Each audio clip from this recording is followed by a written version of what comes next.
Welcome to Jiya food காம்பி. நம்ம இன்றைக்கி பார்க்க போகிறது ஆந்திரா ஸ்டைல் பருப்பு பொடி. இது ரொம்ப டேஸ்ட்டாக இருக்கும். சின்னவங்கலேருந்து பெரியவங்க வரைக்கும் இது ரொம்ப பிடிக்கும்.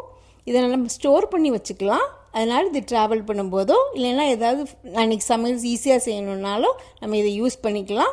இதில் நல்லா நெய் விட்டு சாப்பிட்டிங்கன்னா அற்புதமாக இருக்கும். நம்ம ஆந்திரா ஸ்டைல் பருப்பு பொடி பண்ண போகிறோம். அதுக்கு முதல்ல பருப்புலாம் வறுத்துக்கலாம். இப்போ ஒரு 1/4 கப் துவரம் பருப்பு எடுத்துக்கிறேன். அது மேலே ட்ரை ரோஸ்ட் பண்ணிக்கலாம்.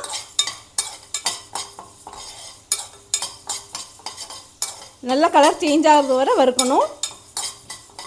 இந்த மாதிரி கலர் சேஞ்ச் ஆனவுடனே நம்ம அதை தனியாக மாற்றி வச்சுக்கலாம். நல்லா வறுத்துள்ள அதை நம்ம ஒரு பிளேட்டில் போட்டு ஆற வச்சுக்கலாம். அடுத்து 1/4 கப் பாசிப்பருப்பு எடுத்துக்கலாம். எல்லா பருப்பையும் வறுக்கும்போது நம்ம பொறுமையாக லோ ஃப்ளேமில் வச்சு வறுக்கணும். அப்போ தான் நம்ம கருகாமல் ஒரே ஈவனாக கலர் நல்லா அழகாக வரும். கரிசிட்டிங்கன்னா அது டேஸ்ட்டே போயிடும். இதுவும் நல்லா வறுத்தாச்சு. நம்ம கொட்டிடலாம். இதையும் நம்ம முதலே கொட்டி வச்சுருந்தோம்ல, அது கூடயே ஆட் பண்ணிடலாம். நெக்ஸ்ட்டு 1/4 கப் பொட்டுக்கடலை எடுத்துக்கலாம். அதையும் வறுத்துருவோம். இது ரொம்ப சவக்க வறுக்க வேண்டாம், லைட்டாக அப்படி ரோஸ்ட் ஆனால் போதும். இதுவும் வறுபட்டுச்சு. இதையும் இது கூட ஆட் பண்ணிடலாம். இது கூட 1/4 டீஸ்பூன் பெப்பர், 1/4 டீஸ்பூன் ஜீரா போட்டு பொரிச்சு எடுத்துக்கலாம். இதையும் வறுத்துக்கலாம்.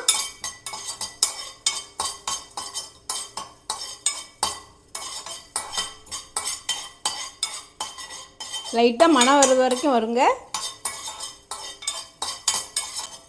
ரெடி ஆயிடுச்சு. இது கூட போட்டுக்கலாம். அப்புறம் 1 டீஸ்பூன் எண்ணெய் விட்டுக்கோங்க. 2 காயும் கொஞ்சம் பொரிச்சு எடுத்துக்கலாம். இது நல்லா பொரியட்டும்.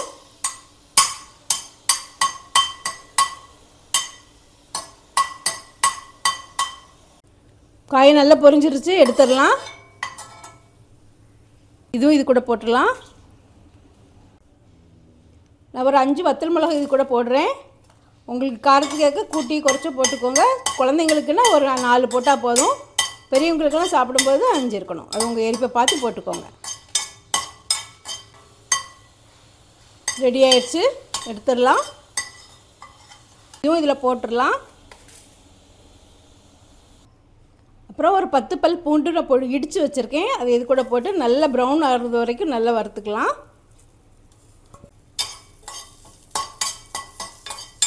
கொஞ்சம் நல்லா சவக்கட்டும்.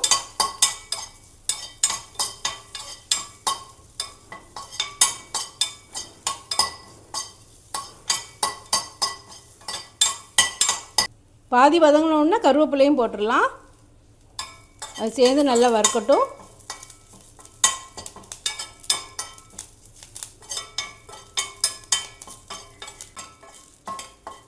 இந்த அளவு நல்லா சவக்க வறுத்துக்கோங்க. இதையும் இது கூட சேர்த்துட்டு நல்லா ஆற விட்டுக்கலாம். ஆறினோடனே நம்ம மிக்சியில் பொடிச்சுக்கலாம். வறுத்ததெல்லாம் நல்லா ஆறிடுச்சு. நம்ம அதை மிக்ஸி ஜாரில் போட்டுடலாம்.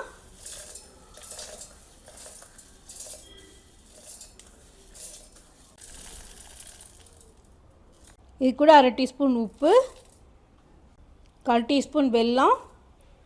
இது வேணும்னா போட்டுக்கோங்க, வேண்டாம்னா விட்டுக்கோங்க. இது நல்லாயிருக்கும். நம்ம இட்லி பொடி மாதிரிலாம் குறைன்னு அரைக்கக்கூடாது. நல்லா ஸ்மூத்தாக நைஸ் பவுடராக அரைக்கணும்.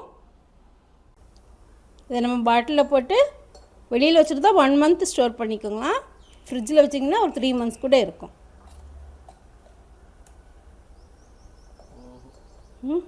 பருப்பு பொடி ரெடி ஆயிடுச்சு. நீங்கள் வீட்டில் செஞ்சு பாருங்கள். இது ரொம்ப யூஸ்ஃபுல்லாக இருக்கும். இது கூட ஒரு ஆம்லெட்டோ பப்படமோ இருந்தால் ஒரு லஞ்சே முடிச்சிடலாம். ஓகே, சேனலை சப்ஸ்கிரைப் பண்ணி சப்போர்ட் பண்ணுங்கள். பெல் ஐக்கானை ப்ரெஸ் பண்ணுங்கள். அப்போ தான் நான் வீடியோ போடப்பட நோட்டிஃபிகேஷன் வந்து சேரும். தேங்க்யூ, பாய். நெக்ஸ்ட் வீடியோவில் வேறு ரெசிபி பார்க்கலாம். Please like, share and subscribe.